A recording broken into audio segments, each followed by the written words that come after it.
തനിയെ ഏങ്ങുന്നിതാ.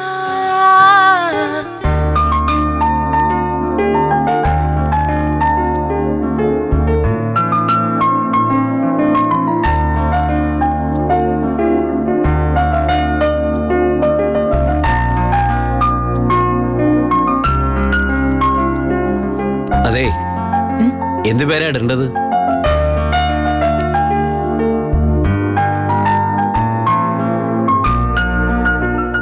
എന്താ? കുട്ടിക്കൊരു നല്ല പേര് വേണ്ടേ? കുട്ടിയോ? ആ വിളിയിൽ ഒരു അകലമുണ്ട്. മോളേന്ന് വിളിച്ചൂടെ? ഇങ്ങോട്ട് വന്ന് ഒരു അടുപ്പൊക്കെ ആയിട്ടാവാം. അതിനി അധികം കാത്തിരിക്കണ്ടല്ലോ. ഉടനെ നമ്മൾ തുമ്പിയെ കൂട്ടിക്കൊണ്ട് വരില്ലേ? തുമ്പി, ആ വിളിപ്പേര് കൊള്ളാം. അത് അങ്ങനെ തന്നെ ഇരുന്നോട്ടെ. നാടകത്തിലൊക്കെ നല്ല പേരുകളില്ലേ? വൈശാലി കൊള്ളില്ലേ? വൈശാലി,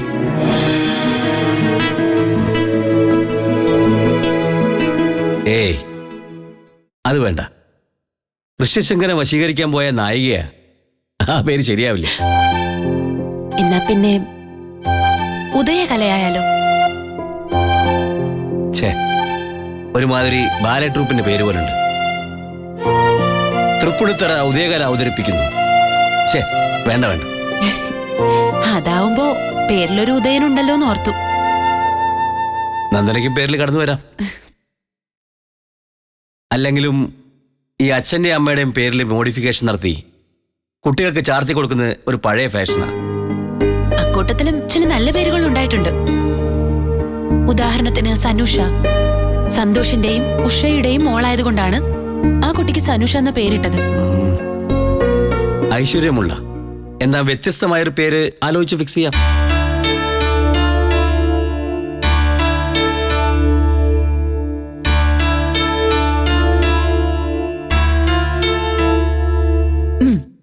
കിട്ടി. എന്താ? ഇതുവരെ നമ്മൾ പറഞ്ഞ എല്ലാ ലക്ഷണങ്ങളും ഉള്ള നല്ലൊരു പേരാ. ഐശ്വര്യമുണ്ട്, വെറൈറ്റി ഉണ്ട്, അച്ഛന്റെ അമ്മയുടെ പേരുകൾ ചേർന്നതുമാണ്. കേൾക്കട്ടെ? കളിയാക്കരുത്, സമ്മതിക്കണം. അതിപ്പോ എന്നാ ഞാൻ പറയുന്നില്ല. സമ്മതിക്കാൻ പറഞ്ഞോ? ഉദയനന്ദ. എങ്ങനെ? ഉദയനന്ദ നല്ല പേരല്ലേ?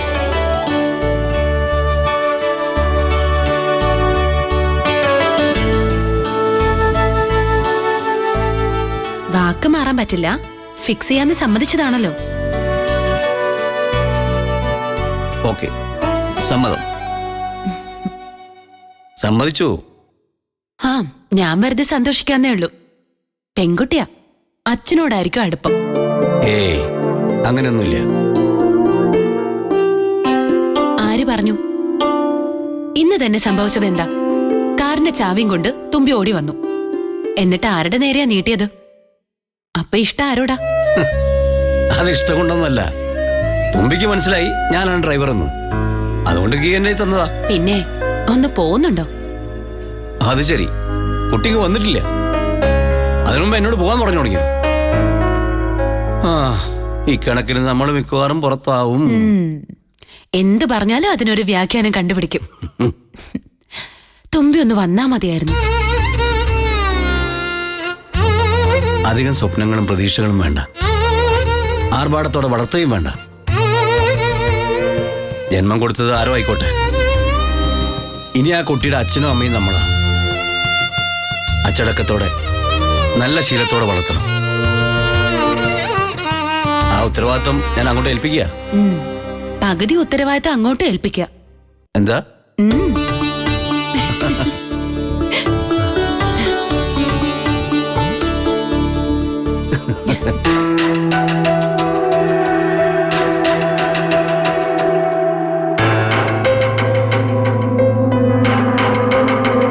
കാർത്തിയേച്ചി,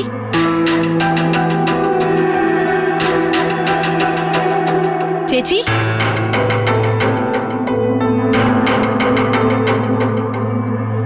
പോണം കൊണ്ട് അപ്പുറത്തെങ്ങാനും ഉണ്ടാവും. നമുക്കിറങ്ങാം. 10 മണിക്ക് മുമ്പ് ചെല്ലുന്ന സൂപ്പറിനോട് പറഞ്ഞിരിക്കുന്നു. ആ പേപ്പേഴ്സ് എല്ലാം ഉണ്ടല്ലോ അല്ലേ? ഉവ്വ്. ഏതെങ്കിലും ഡോക്യുമെന്റ് വിട്ടിട്ടുണ്ടോ എന്ന് ഒന്നുകൂടി ചെക്ക് ചെയ്ത് നോക്കിക്കോളൂ. 2 തവണ ചെക്ക് ചെയ്തതാ. ആ, എന്നാ ഇറങ്ങാം. ഒരു മിനിറ്റ്. മൂത്ത മകന്റെ കുഞ്ഞിന് വേണ്ടി ഏറ്റവും ആഗ്രഹിച്ചത് അമ്മയല്ലേ? അങ്ങനെ ഒരു കുട്ടി വീട്ടിലേക്ക് വരാൻ പോകുന്നെന്ന് അമ്മയോട് പറയാതെ പോയാൽ ശരിയാവില്ല.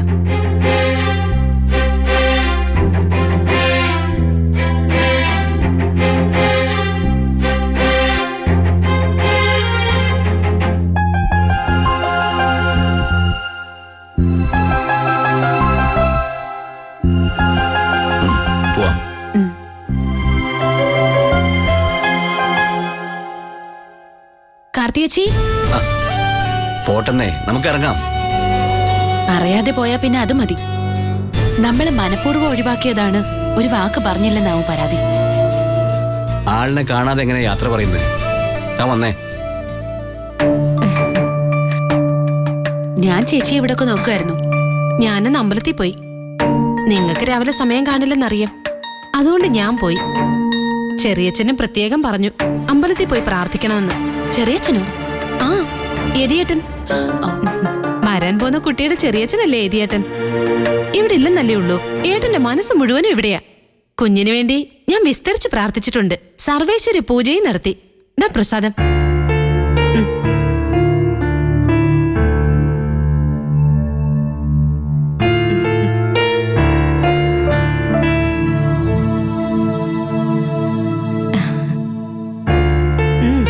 നിങ്ങളുടെ കുഞ്ഞിനെ കൊണ്ടുവരാൻ എനിക്കും വരണമെന്നുണ്ടായിരുന്നു. അത്രയ്ക്ക് കൊതിയായി അതിനെ കാണാൻ. എന്നാ പിന്നെ കാർത്തിയും വന്നോളൂ. പക്ഷെ പുതുതായി ഒരാൾ വീട്ടിലേക്ക് വരുമ്പോ സ്വീകരിക്കാൻ ഇവിടെ ആരെങ്കിലും വേണ്ടേ? ആരതി ഒഴിയാനുള്ള താലം വരെ എടുത്തു വെച്ചിട്ടുണ്ട് ഞാൻ. ഞാൻ വരാൻ മടിച്ചതിന് ഒരു കാര്യം കൂടിയുണ്ടേ.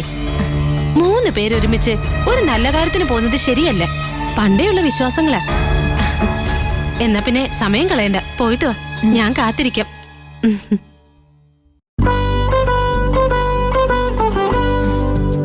ഓരോ സമയത്ത് ഓരോ സ്വഭാവം. വാ.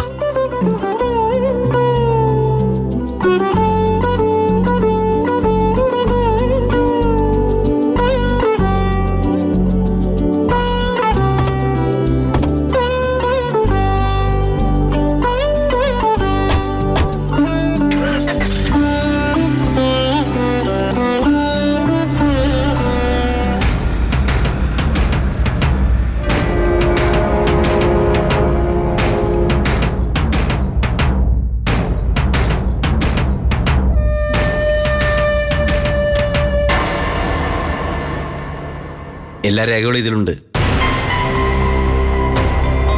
തുമ്പിയെ ഒന്ന് വിളിപ്പിക്കാമോ? സോറി, ഈ അഡോപ്ഷൻ നടക്കില്ല. അതെന്താ? തുമ്പിയെ മറ്റൊരു കൂട്ടർ വന്ന് കൊണ്ടുപോയി. അതെങ്ങനെയാ? ഞങ്ങൾ വരുമെന്ന് പറഞ്ഞിരുന്നതല്ലേ? നേരത്തെ വാക്ക് പറഞ്ഞിരുന്ന ഒരു ഭാര്യയും ഭർത്താവും ഉണ്ട്. അവരിന്നലെ വന്ന് കുട്ടിയെ കൊണ്ട് പോയി. എനിക്ക് അവരോട് വാക്ക് പാലിക്കണമായിരുന്നു. അപ്പൊ ഞങ്ങൾക്ക് തന്ന വാക്കിന് വിലയില്ലേ? അങ്ങനെ ഒരു ധാരണ മറ്റാരെങ്കിലുമായിട്ട് ഉണ്ടായിരുന്നെങ്കിൽ നിങ്ങൾ എന്തുകൊണ്ടോ നേരത്തെ പറഞ്ഞില്ല?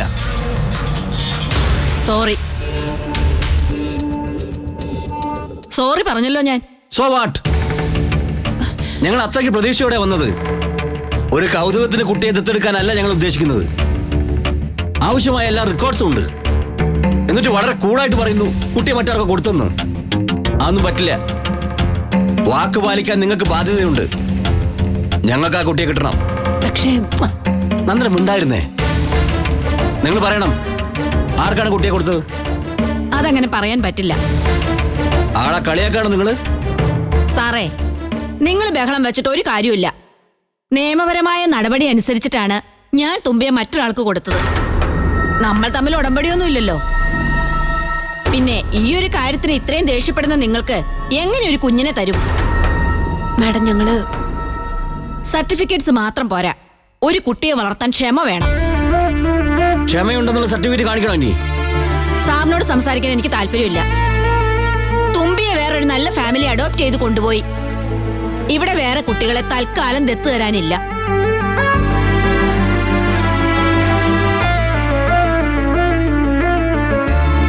പോലീസിനെ കൊണ്ടോ മറ്റോ റെക്കമെൻഡ് ചെയ്തിട്ട് യാതൊരു കാര്യമില്ല.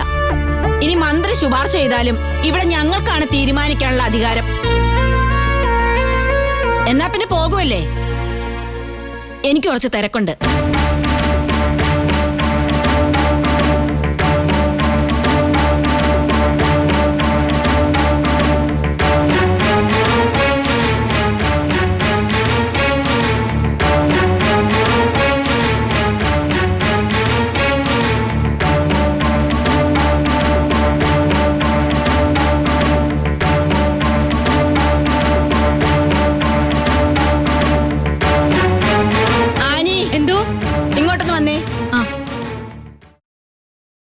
എന്താ മാഡം വിളിച്ചേ? അവരിറങ്ങി കാർ ആ ഗേറ്റിന് വെളിയിൽ പോയതിനു ശേഷം തുമ്പിയെ മുറിയിൽ നിന്ന് വിട്ടാ മതി.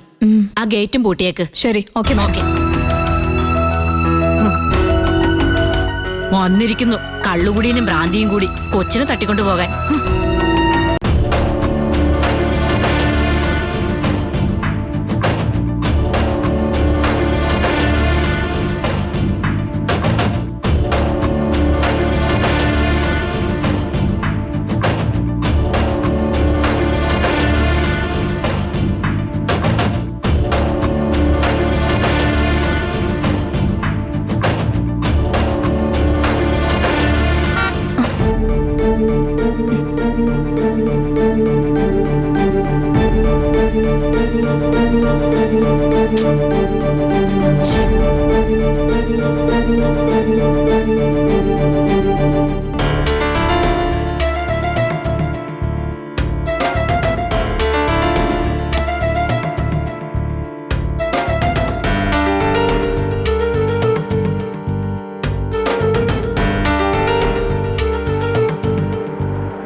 ഉദയേട്ടാ, എവിടെ കുഞ്ഞ്?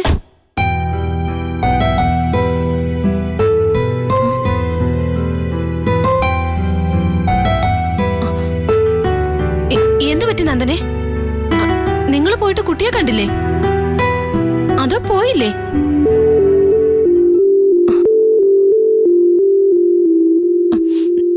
എന്തെങ്കിലും ഒന്ന് പറ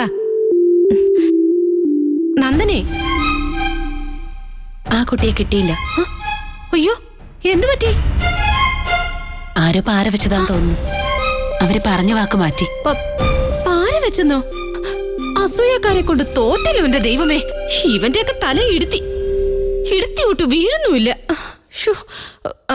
അല്ല, ആരാ പാര വെച്ചത്? അതൊന്നും അറിയില്ല. കണ്ടുപിടിക്കാം നമുക്ക്. എന്നിട്ട് കൈകാര്യം ചെയ്യുന്ന കാര്യം ഞാൻ ഏറ്റു. എന്നാലും കുഞ്ഞിനെ കിട്ടുമെന്ന് ആശിച്ച് കളിപ്പാട്ടം വാങ്ങാനുള്ള ലിസ്റ്റ് വരെ ഞാൻ തയ്യാറാക്കി വെച്ചത്.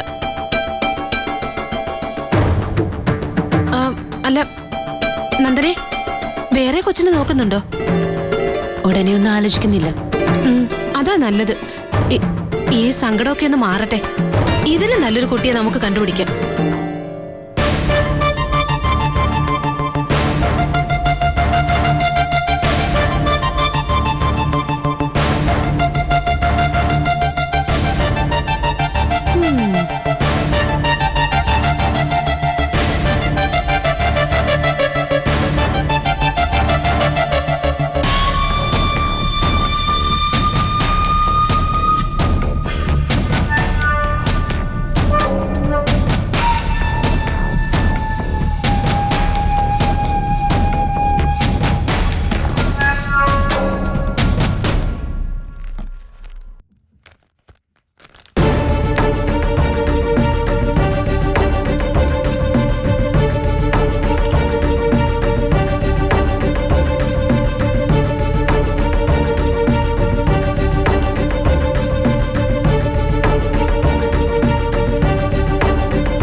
നന്ദനെ.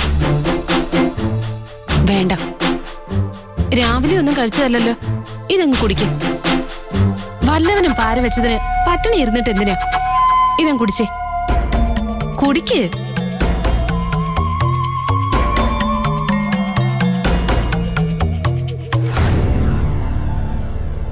മിക്കവാറും ദത്തെടുക്കേണ്ടി വരില്ല.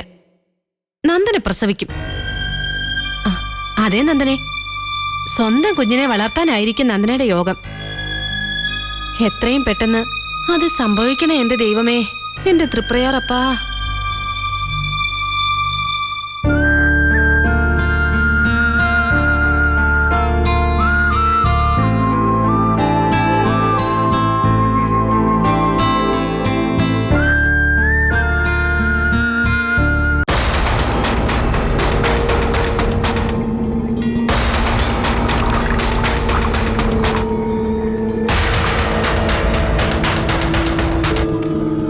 അല്ല, ഒരു ഗ്ലാസ്സിൽ ഒഴിക്കുന്നുള്ളോ?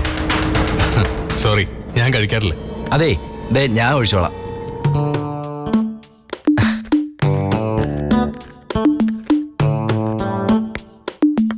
കുറച്ചേ.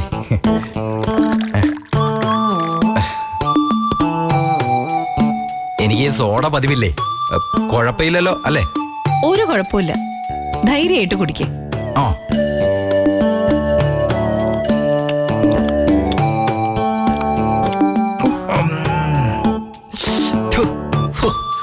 എന്റെ അബ്ബോ, അകത്തേക്ക് പോയ വഴി അറിയാം. മുന്തിയ സാധനമാണല്ലേ? മനീഷിനെ കുറിച്ച് എനിക്കറിയാവുന്ന കാര്യങ്ങള് ഞാൻ ബാബുജിയോട് പറഞ്ഞിട്ടുണ്ട്. ബാബുജി എന്നാണോ എല്ലാരും വിളിക്കുന്നേ? ബാബുജി സെബാസ്റ്റ്യൻ. ഓ, ഷോർട്ട് ഫോമാ ബാബുജി. ഈ ഇരിക്കണതൊന്നും കൂട്ടാക്കണ്ട, കോടീശ്വരനാ. വേണമെങ്കിൽ കുന്നത്തൂരെ സകല ബിസിനസിനും വില പറയാനുള്ള ആസ്തിയുണ്ട്. എക്സ്പോർട്ടിംഗ് ആണേ. റിയലി?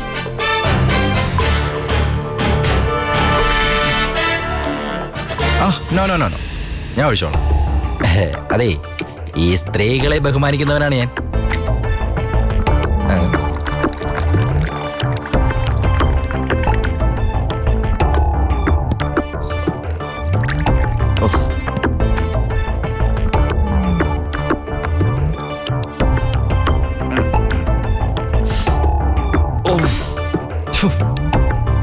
അതെ സാറേ ബാബുജി,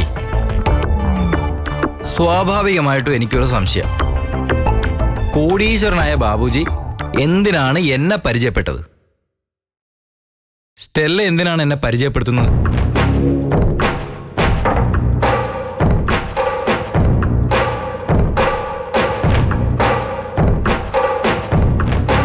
അല്ല, എന്റെ സംശയം ന്യായമാണോ? അല്ലെങ്കിൽ അല്ലെന്ന് പറ, ആണെങ്കിൽ ആണെന്ന് പറ. ന്യായമായ സംശയമാണ്. ആ, അതാണ്. ബാബുജിക്ക് മനീഷിനെ ഒരുപാട് ഇഷ്ടപ്പെട്ടു. അതിപ്പോ കണ്ടതിന് ശേഷം ഇഷ്ടപ്പെടുമെന്ന് വിചാരിച്ച് ആരെങ്കിലും ഒരാളെ പരിചയപ്പെടാൻ ശ്രമിക്കുമോ?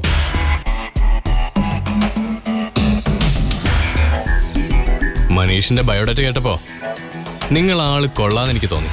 ഓ, അങ്ങനെ പറ.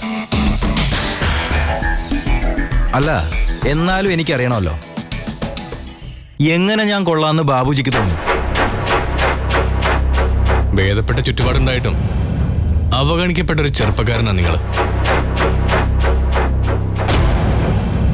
വീട്ടിലും പുറത്തും പരിഹാസം, ആർക്കും ഒരു മതിപ്പില്ല.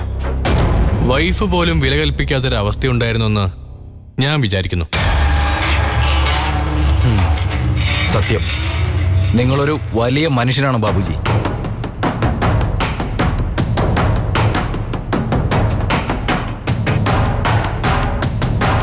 നന്ദന സിസ്റ്ററാണ്, വലിയ നിലയിലെത്തി. എന്നിട്ടും മനീഷിനെ വേണ്ട പോലെ പരിഗണിച്ചില്ല എന്ന് ഞാൻ പറഞ്ഞ പിണങ്ങോ എന്നോട്? ഒരിക്കലുമില്ല. ഈ കുടിച്ചു തീർക്കാൻ പോകുന്ന മദ്യത്തിനാണ്. നിങ്ങൾ പറഞ്ഞ അക്ഷരം പ്രതി ശരിയാ, പിന്നെ ഞാനെന്തിനും പിണങ്ങണം? ഇപ്പൊ ഒരു ജോലി തന്ന് സഹായിച്ചത് നന്ദനയല്ല, മറിച്ച് അവരുടെ ഹസ്ബൻഡ് ഉദയവർമ്മയാ. അത് നന്ദനയ്ക്ക് അത്ര ഇഷ്ടപ്പെട്ടില്ല എന്ന് പ്രസ്താവിക്കാൻ ഞാൻ ഈ അവസരം വിനിയോഗിക്കുകയാണ്. എനിക്ക് മാനേജർ ഉദ്യോഗം തന്നത് ഉദയേട്ടനാണ്. ആ മനുഷ്യനാണ് എന്റെ ദൈവം. പക്ഷേ ആ ദൈവത്തിനൊരു കുഴപ്പമുണ്ട് മനീഷ്. പ്രസാദിക്കുന്നതും കോപിക്കുന്നതും വളരെ പെട്ടെന്നാ. ചെറിയൊരു അനിഷ്ടം തോന്നിയാ മതി, ഉദയൻ സാറ് മനീഷിന് ആ നിമിഷം പിരിച്ചുവിടും.